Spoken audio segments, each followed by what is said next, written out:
From each happily ever after, every wish upon a star. Let's break down the movies that shaped who we are. From memory lane to now and everything in between. The most famous of films to the ones we've never seen. Decade by decade, all the times we laughed and cried. And with a little pixie dust, they will all take flight.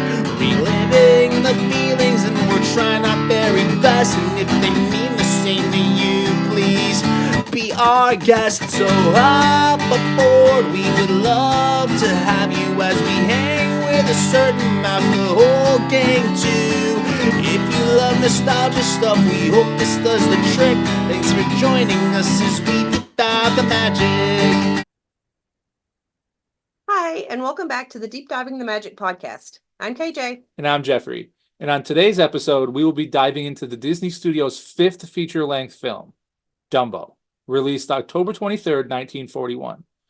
Dumbo is a cute little film that teaches a lot of lessons that still hold up to this day. I know this is actually one of your favorite films, so why don't you start us off with a synopsis and your opening thoughts about the film? So a synopsis is Dumbo is ridiculed because of his enormous ears, and he is assisted by a mouse to achieve his full potential. I don't know. So I guess like as a kid, this movie kind of taught me that you shouldn't judge somebody by their looks, and it always made me really mad that everybody made fun of Dumbo just because he had big ears, because I thought he was adorable and still do. He's pretty adorable. So this is one of the movies you watched as a kid? Yes, I watched this one as a kid. Yeah, I definitely remember watching it too. What I do not remember is that it's as short as it is. Yeah, it is pretty short. It is a quick little film. It's cute, like I said earlier, but it's a quick little film. Unlike the last film that we watched, we are back to being fully animated. We're back to fully animated. But anything that you'd like to kick us off? Sure. So the main character is Jumbo Jr. He is an elephant who is cruelly nicknamed Dumbo, as in dumb. He is ridiculed over his oversized ears, but the fact that he is capable of flying by using his ears as wings. So, I mean, he turned the thing that made everybody make fun of him into something that worked for him. Yeah, unfortunately, it's also only the last like 2 minutes of the entire film, but we'll get there on that. Fine, just rain. So it's believed that the story of Dumbo is loosely based on the real-life elephant Jumbo, a male African bush elephant born in the Sudan in 1860. After his mother was killed by poachers, he was captured and sold to Lorenzo Casanova, an Italian animal dealer and explorer. I didn't know any of that. Yeah, well, that's good. What it's loosely based off of. That's good. So, like a few films before, there is a warning before this on Disney Plus for the depictions of a few things, but we'll definitely touch on that. Mm-hmm. Go ahead.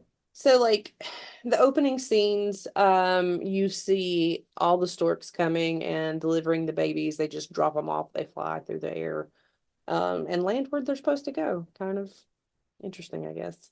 But I thought it was interesting that none of the other animals received the same service as Mrs. Jumbo with the baby delivery by the stork.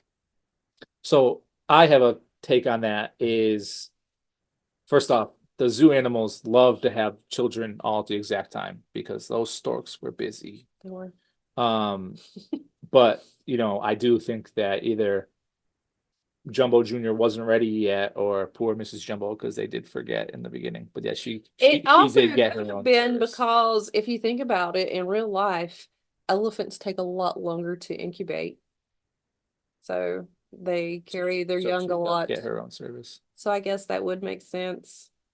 Although she was very upset because she was super waiting on her baby to be delivered, and poor Mrs. was Jumbo. bad.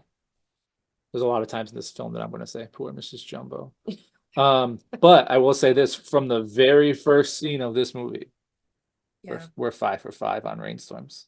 Yeah, we're 5. So Disney loves a dramatic rainstorm. They do. So the stork comes, Mm-hmm. passes on Jumbo Jr. Dumbo to Mrs. Jumbo. That stork does have a really recognizable Disney voice. I didn't look up to see what other characters, but it's definitely something from another film or another films. Wasn't it I don't know the guy that does Tigger, or am I just making this I up? mean, I'll have to look it up, I but feel like he does a lot of Disney voices. yeah. So maybe it was him. I don't know. So what's Um, going on next? so I don't know if it specifically was next, but I do have in my notes that it was another movie with Casey Jr. the train. So they travel on a train, I guess, to different like locations of wherever they're Doing the performing circus. at. And then once again, I talked about how Dumbo is judged by his appearance, and it reminded me of Mad Magazine because there was a kid that had like ridiculously big ears in the stands at one point that's making fun of him, and I'm just like, buddy, what have you looked at yourself? So even before he gets judged by his ears in the circus, Yeah. the other lady elephants in the train are awful. Yeah, They're awful. they made fun of him too, Right, and right from the beginning, they are Mrs. Jumbo judging. just takes him away. Yeah. from him. So then we get as you mentioned, we do get the famous Casey Jr. Casey Jr. The Think I Can scene is a core memory of mine from the childhood. I actually remember that more than I remember the most of the movie. Something I didn't touch on earlier, but it's a good time to touch on this, is that Dumbo does have an entire land at Walt Disney World dedicated. So I guess call him ugly all you want, but he wins out on that because he has an entire land at Walt Disney World dedicated to him. You know, it has the famous ride. I don't know if it's specifically supposed to be just him, but it's Storybook like it's supposed to be like circus. yeah. Well, circus. he does have the And the theming there is title amazing. ride. Oh yeah. If you haven't been, definitely look at the ground. Yeah. You'll see the little peanuts and stuff in the ground. It's awesome. So yeah, it has the whole circus theming. It has the title ride that my little sister loves to remind us that she's banged her lip on when she was a child. Yeah, she won't ride Dumbo. No. Makes me sad. And I'm gonna change that next trip. And it has the whole Casey Jr. thing. The Casey Jr. splash zone for the Yes, for the and kids. I'm gonna try to talk her into riding this on our next trip because I think she has to experience the new queue, which Jeffrey and I hate. There is a new queue. You know what? We're a positive podcast, so we're gonna skip over that real quick. But that queue, I just want Email her to us. experience the queue. Email- It's totally different. I feel like kids would love it, but adults, I feel like they should just let pass. email us Yes. at deepdiveinthemagicpod@gmail.com and tell me about how much you also hate that queue. So Casey Jr. stops. Yeah. The rain has stopped. 5 of 5. Yeah. And we are now doing a circus. Yeah. And go ahead. So we're doing the circus. The kid that looks like he came straight out of Mad Magazine is making fun of Dumbo.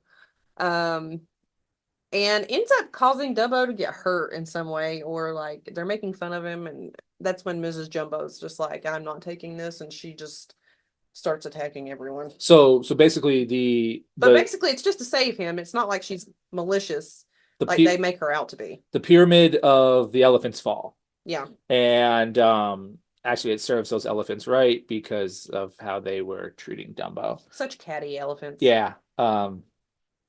I actually have that in my notes. The elephants are a bunch of catty ladies. Yeah. So this ends up, again, they do lock up poor Mrs. Jumbo. Again, I said this earlier, poor Mrs. Jumbo. Yep. But this also leads to Dumbo getting kind of switched in with the clowns. They paint his face. Yeah, well, yeah, but after he gets taken away, that's when he meets Timothy. Correct. The mouse. Timothy Mouse. Go ahead. And then he gets brought in with the clowns. Correct. And then Timothy's trying to be positive, and he's like, this is what we can do. So he's kind of, I guess in a way, like you could say, like a Jiminy Cricket the Jiminy Cricket character to Dumbo. He's not really as conscious, but he tries to put a positive spin on things. So and he's adorable too. Yeah. Character of the movie for me. Yeah. So he becomes a clown. Unfortunately, they paint his face. It's sad, but the clown scene is kind of a fun. So adorable. Yeah. Even with the clown scene, I think he's still adorable. I think that whole clown scene is awesome. Honestly, I know it's sad, poor Dumbo, but the whole clown scene is fun. So Timothy does help Dumbo find Mrs. Jumbo. They do the baby mine song, which is the song of the movie, and it's really sad. It's a tearjerker. It's very touching. It's a great song. So one thing leads to another. I don't know if you have anything to touch in on that, but one thing leads to So the clown stuff that Dumbo's doing is very successful. So it kind of like it's almost like you're kind of behind scenes and you can see the silhouettes of the clowns talking about how great they've done and all this stuff. And they're celebrating, yeah, and they're celebrating with some kind of like, I don't know, some kind of alcoholic beverage. That's what I was going to touch on. And I'm pretty sure at the beginning of the movie there was also like a warning because of the alcoholic beverage. And somehow it gets knocked over into a water bin. So that's what I was going to say. Go ahead. And Dumbo and Timothy end up getting drunk. Yeah, that's what I was going to say is that must have been one large bottle because they got every single clown drunk and an elephant. Yeah, and when Dumbo's drunk, it reminded me of like Heffalumps, what he was singing from Winnie the Pooh. So coming up. But so the drunk clowns want to take it higher and higher. More. Yeah, they just want to keep doing big risky things because this show is such a success. But if we keep going higher, it'll be even more of a success. And yeah. So then once Dumbo comes out of the Heffalump scene and he's sobering up, having quite the morning, we meet our friends, the very culturally inappropriate crows. Do you have anything to say about the crows? So Dumbo flies with Timothy with the crows. Like they wake up after they're drunk in a tree with the crows. Probably wondering how they got up there. I'm assuming he flew then and doesn't remember it. You've seen a crow fly. That's But I've never seen an elephant fly. Yeah. But so Timothy's trying to like help Dumbo like figure out how to fly, and he gives him a feather, and the feather is black. And I don't Back on here. Yeah, I don't remember the feather being black. I thought it was a different color. And I specifically have that in my notes of like, I don't remember the feather being black. For some reason, black. well, I mean, that would make sense, but for some reason in my mind, it was yellow. Like his hat. Maybe that's what I'm thinking of. I don't know. But it works. I was upset because I didn't remember it being black, but I guess it's black. But that makes sense because the feather came from one of the crows that he gave it to them. So I mean, that would make sense. But it works, and it placebo affects Dumbo into being able to fly. So they then decide to show everyone and bring it into the circus when he's, I don't know, whatever it was, 80 stories, 100 stories. Exactly. So the clowns have made him jump, and they wanted to keep going higher and higher. And I don't remember the exact what it was. It was a very large number of stories up onto this little trampoline. So Timothy Mouse and Dumbo decide that they're gonna fly and they're gonna show everybody. And what happens? They don't have the feather. Oh yeah, he loses his feather, like he drops it or something. I think he sneezes or something and loses the feather. And then Timothy's trying to convince him you can still fly. Like you don't really need the feather. And then he's falling. Falling and falling and falling. And then right at the last second, he figures out how to fly. And he flies over everybody, flies over the crowd, flies over the clowns, flies over the circus master. And then guess what happens next? The movie ends. We did it. Congratulations, happily ever after. Another early Disney movie where we hit the plot point and then the movie is over. And I feel like as a kid, for some reason, I felt like there was more of the story of him flying. So they do show all the celebration while the movie's ending, and all the, notoriety and everything. But it is another rushed ending. He learned to fly. The end. So like the Queen that we discussed a few movies back, he has no time to celebrate. Yeah. This is also why I wrote the first Disney movie that there's no apple that I could find. So we're continuing our journey with the rain, but we're not continuing our journey with the apple. I don't have much more notes than that because that was kind of the entirety of the movie. Yeah. So what did you rate it, my friend? I rated it a 9 out of 10. 9 out of 10. Okay, keep going. IMDb rates it a 7.2 out of 10. Why'd you rate it so high? I don't know. It was very nostalgic for me. I thought it was a cute movie. Out of all the movies that we've watched so far, it's definitely been my favorite. Okay. And thinking back to it, it's still like one of my top favorites. So Yeah, it's definitely like it's cemented in our lives. For yeah, sure. I mean, he overcomes his obstacles, makes the best of things, and has friends that support him. Yeah. And again, it His is mom gets out. Sorry, Correct. I don't think we said that. she does get to celebrate. We didn't say that, did No. we? No. And then she gets her own like special little car on the On train. Casey Jr. Yeah. So it is a quick little short movie. They did do another remake esque Like a live based action. on live action a handful of years ago, which we will A cover. lot longer. I a lot loved it. longer. Loved it. Loved it. Loved it. We will be covering that in many years from now. But so I know that you already kind of mentioned this, but we're gonna flip over to this list upon a star. So go ahead and add your Okay, spot, and I would so- love for you to read what your new top 5 is, because we are now up to 5 movies. All right, so I've got a lot of moving to do. So I am gonna rate this a number 1. So what is our top 5 for our audio listeners? So my top 5 is Dumbo, Fantasia, Snow White and the Seven Dwarfs, The Reluctant Dragon, and then Pinocchio coming in. So myself, I'm going to do a little bit of moving around as well. I'm going to slide you down. I think for now, I'm going to stick with Pinocchio still being my number 1. It's ridiculous. I mean, there's some heavy hitters coming up. Everyone's, I guess, entitled to their own opinion, but So ridiculous. Pinocchio coming in as my number 1. Snow White and the Seven Dwarfs, the original, number 2. Our friend Dumbo, that's number 3.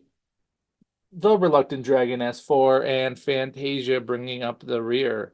So, next week we will be switching over to 1942. We made it another year with another quick little film that I did not know was as quick as it is Bambi. I like Bambi. We have something to say about that. So again, thank you for everybody that's watched our first couple films. Thanks for everybody telling your friends. Thank you for my mom for liking it on YouTube. But again, we do have the YouTube. Thank you for watching. We do have the Spotify. I know that we're getting a TikTok up and running. We'll get there when we get there. And then, shoot us that email. Shoot us that email at deepdivingthemagicpod@gmail.com. Again, we will see you next week. Whenever, our next whenever for Bambi. And thanks for deep diving the magic with us. Thanks. Bye.